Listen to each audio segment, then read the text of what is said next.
Welcome to this episode of our book read through of Elon Musk Woke Messiah by Albion.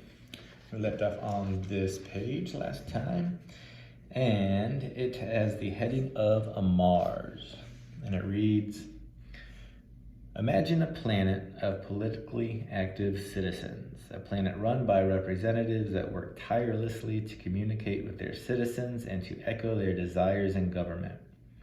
Imagine a planet whose educational system is purposely molded to produce very specific, high-quality citizens. Citizens that are curious, polite, fiscally responsible, healthy, fit, hardworking, self-sufficient, motivated, passionate, and thoughtful. A planet whose problems are largely solved by more resilient citizens. Imagine a planet that publicly lays out its mission statement and structures its policies and programs to realize this vision. A planet with long and short-term goals geared to help fulfill the long and short-term goals of its citizens. How cool would it be to live on this planet? How amazing would this planet be to work on, to raise a family on? How formidable and attractive would this planet be? Is this planet too impossible to realize? I think not. Yeah, that sounds pretty cool. And I think that's one of the cool things about thinking about Mars is so many of the institutions we have today, starting from scratch, sounds appealing, but it's not really feasible or plausible, or doesn't look like it's going to happen because of the current structures. So seeing how we could improve on what we're doing and doing that, that's cool. Next page we have a poem, and it's entitled Smelly Fingers.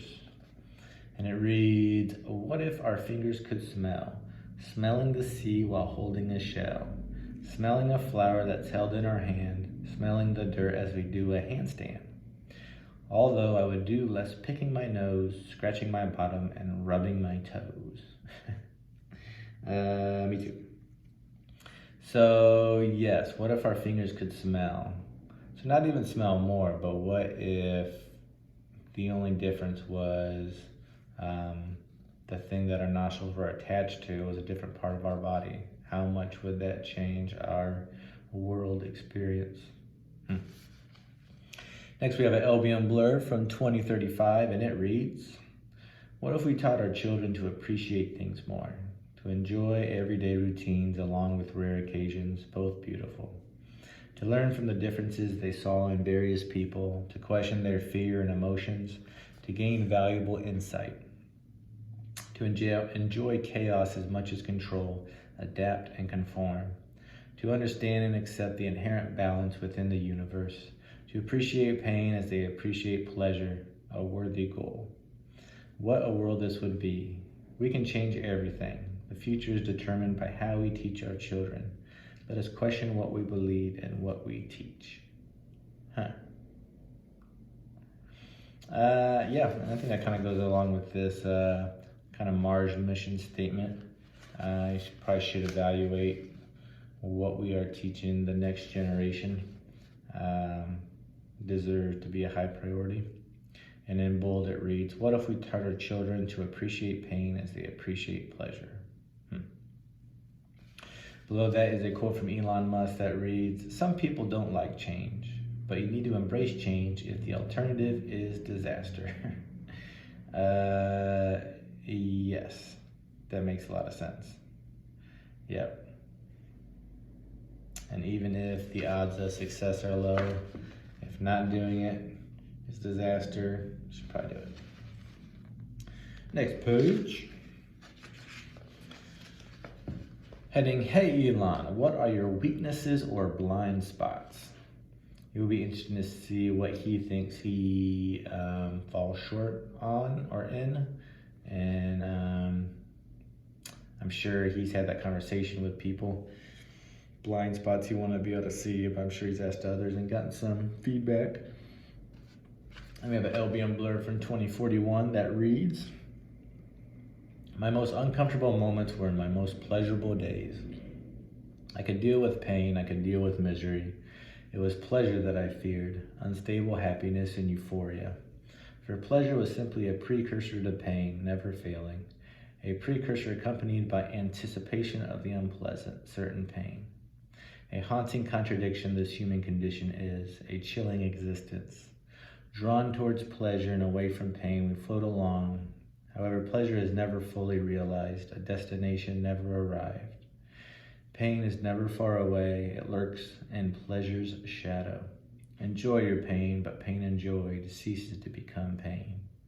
And in bold it reads, a haunting contradiction this human condition is, a never fully realized destination. I could kind of see that. So if we're chasing pain or pleasure, a lot of people will purposely put themselves through short-term pain for maybe pleasure on the other side of it, and that's probably easier to control than chasing after pleasure and just waiting for pain to balance you out. Below that is a Bertrand Russell quote that reads, "Fear is the main source of superstition and one of the main sources of cruelty. To conquer fear is the beginning of wisdom." Feels like there's been another quote about fear. But yeah, the more you learn about something, the less fear you have.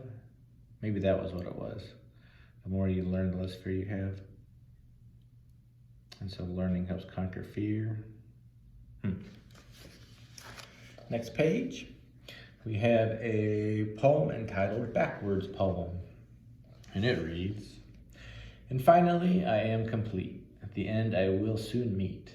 The middle is still the middle, an interesting part of this riddle. No doubt this is the hardest part, sitting down, determined to start." That poem is indeed backward. I guess let's try to read it backwards. Sitting down, determined to start. No doubt this is the hardest part, an interesting part of this riddle. The middle is still the middle. The end I will soon meet, and finally I am complete. We've got an Albion blurb from 2033, and it reads, "Why do people rear children? What is the motivating factor? What do the young contribute to a family, to society? The answers to this are eclectic and diverse for sure. I feel their most valuable contribution is their innocent ignorance, their complete lack of understanding concerning the universe and themselves. In teaching the young, we should question our own beliefs, forcing ourselves to wonder, ponder, and change once foundational beliefs. In this fashion, we seamlessly evolve from generation to generation. Children allow us to see the world through fresh eyes, to understand what we know and what we do not." And in bold, it says, "Children allow us to see the world through fresh eyes."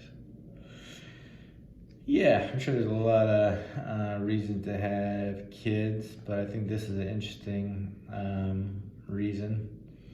As they're growing up and you're explaining the world to them, you've got to kind of question your own thoughts on the world and how well you can explain the world around you. Make you realize how little you know, or question long-held beliefs that are based on just things you've been told. Below that, in large letters, is the word savor. Savor. All these large words. There's like laugh and smile, appreciate maybe, savor. I don't know if these are just positive reminders. That's all I've gotten out of them, but got a nice break. Next page, it starts with a poem that reads, "Can you imagine if we were exactly the same? The exact same look, the exact same name, the exact same clothes and the same home, styling the exact same hair with the exact same comb, with every idea and belief being the same. Would this be great or would this be lame?" Sounds a little lame to me. But yeah, I feel like we want to be included or like others, but not too much like others. Again, that duality thing. We want to be the same and different, or find that right combination of the two.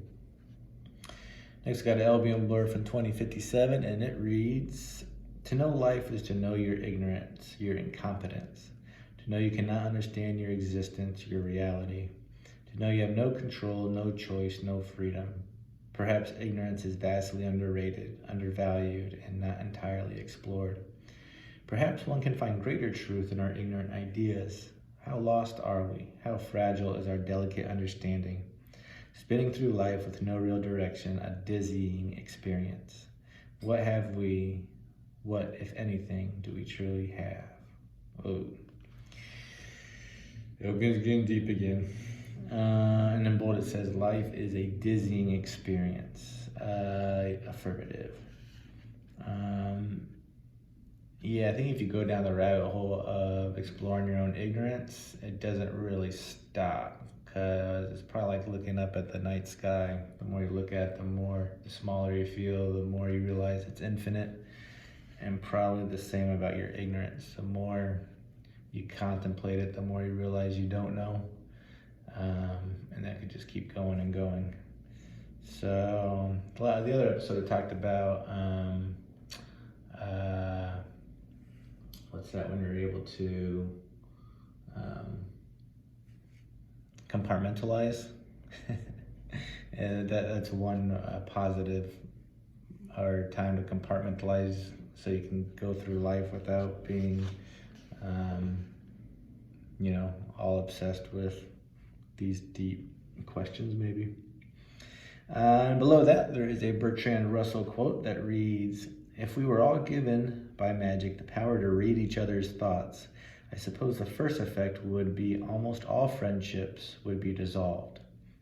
The second effect, however, might be excellent, for a world without any friends would be felt to be intolerable, and we should learn to like each other without needing a veil of illusion to conceal from ourselves that we did not think each other absolutely perfect." Oh, I like that. And in parentheses, it says Neuralink billboard. Yeah, a lot of these Bertrand Russell quotes really seem like they're thoughts that could have been thought of by Elon. That would be an interesting question. Is I wonder how familiar Elon is with Bertrand Russell and how much he agrees with him on these different quotes, because it seems like Neuralink would do that to some degree. Interesting. We will end on that, and join us next time for our next episode. And until then, have a great day.